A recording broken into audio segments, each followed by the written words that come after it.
Hi, my beautiful brothers and sisters. This is Mary Hernandez with Genesis Kingdom. Part one. Probably this one will have two or three, depending how long I talk. um, but I am still in Genesis, so now I'm in Genesis 42, and now we're in the story of Joseph trials. And I guess that's what I'll call it, Joseph's trial. Thank you, Holy Spirit. Because I was like, I don't know, but what is it? It's his trials that he's going to. So now we're in Genesis 42. Now when Jacob saw that there was corn in Egypt, right? This is already, like he already went into captivity. The brothers already had sold him. They planned not to kill him, but I decided to go to the root in what I'm trying to get out, the message to you, which all of it. The beginning of his trials and tribulations, really, he's the God that walks before us, and he could already see years in front of us and what's going to happen. So, only he knows, so we just got to trust him in everything, our Father and our Mother God. So Genesis 42. Now when Jacob saw that there was corn in Egypt, Jacob said to his sons, "Why do you look once upon another?" And he said, "Behold, I've heard that there is corn in Egypt, to get down thither, that I may and buy for us what thence, that we may live and not die," because this is already when they were running out of food. So he said, "There's nothing here, but we heard there's food in Egypt," and he said, by then, remember, if you know the story about Joseph, he got sold by his brothers. They were jealous of him because the anointing was on him. So with that being said, he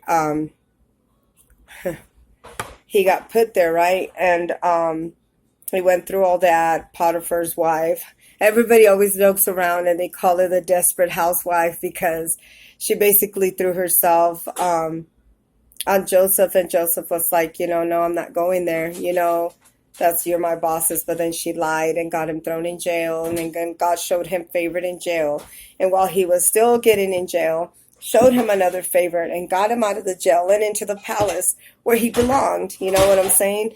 Is chosen, king. I mean, they were on the throne regardless of what it was, but the favor was on him, So then this is where the famine is hitting, and Jacob's all like, "We're running out of food. We don't have this." So he's telling the sons, like, "Hey, well, what are you looking there for? I heard in Egypt they have some, so let's go get some." Well, he sent them to go get some. So now I'm in Genesis 42:3. Joseph and 10 brothers went down to buy corn in Egypt. But Benjamin, Joseph's brother, Jacob sent them not to his brethren, but he said, "At least peradventure in mischief befall him," right? Then the sons of Israel came to buy corn among those that they came from the famine that was in the land of Canaan. Joseph was the governor over the land, and he is not that sold to all but the people of the land. Joseph's brethren came, and they bowed down themselves before him in the faces of the earth. You got to remember, now Joseph is second in command. So they have to go into Egypt, and it's Pharaoh, Potiphar, and then you got, what's his name? Like, hold on. Then you got the brothers that went in there. So what do you know? Who is it that they have to come and ask if they could buy food?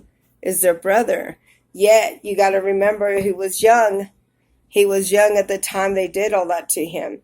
So they're right in front of their brother that they're asking and saying, "Lord," do you remember his dream that he said that, they're going to bow down to me? And even Israel, Jacob rebuked him and said, "Hey, what are you saying? That you're going to be greater than us?" You read the story.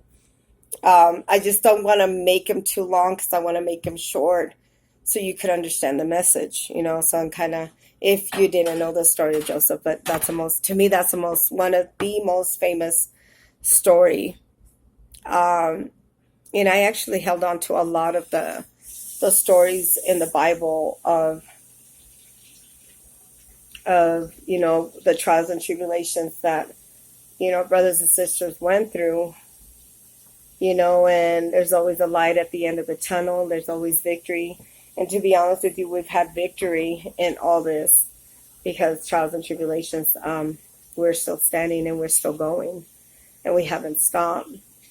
And that's why he says, come to me, all you that are tired and weary, because physically, sometimes we're like, all right, Father, hello, are we there yet? I get it. Everything was written, but come on, and that happens. I told you guys, there's times that I feel as though I can't sit there, and say you're not going to have that moment, but don't get lost in that moment. Don't get caught up in that moment, And Joseph saw his brethren and he knew.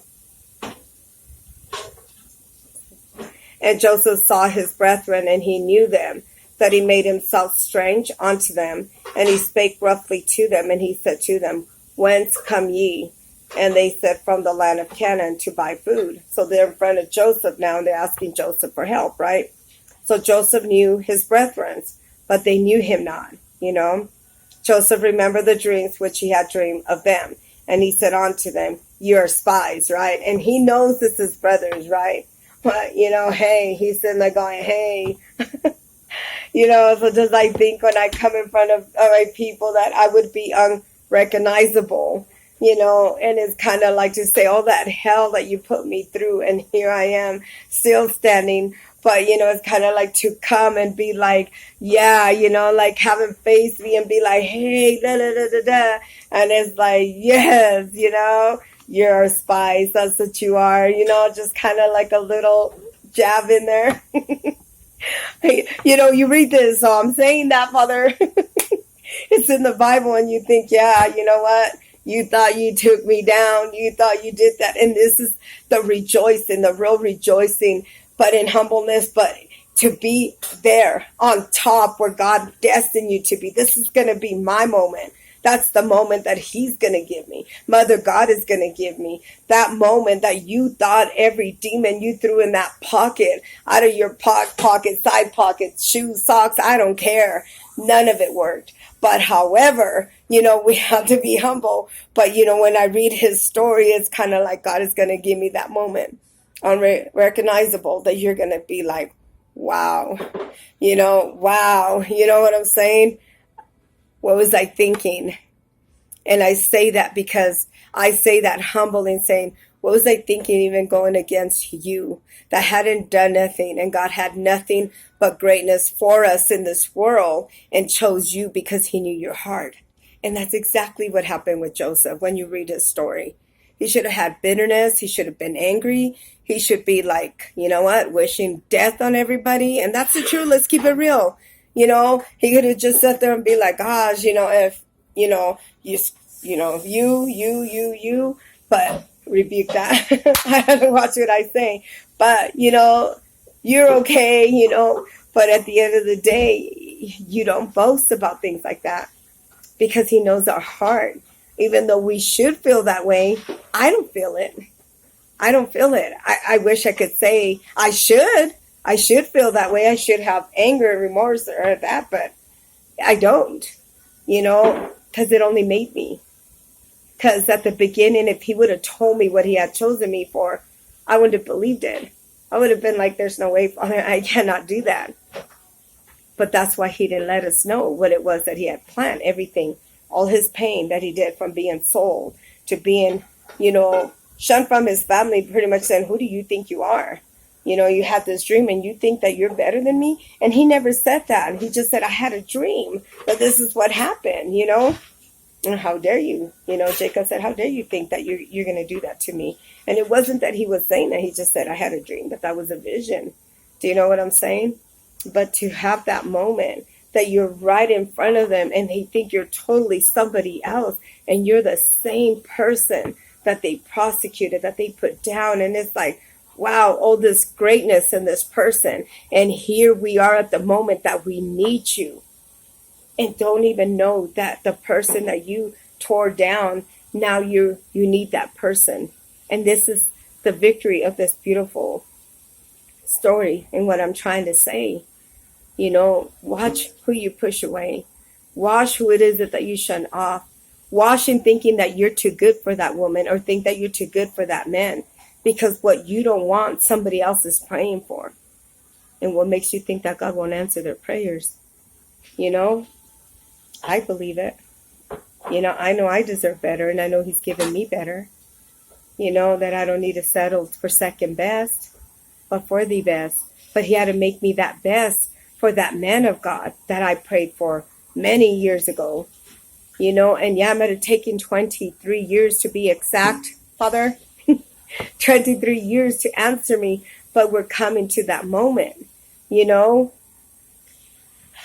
I just see that. You read the stories and you get the revelation and how beautiful it is.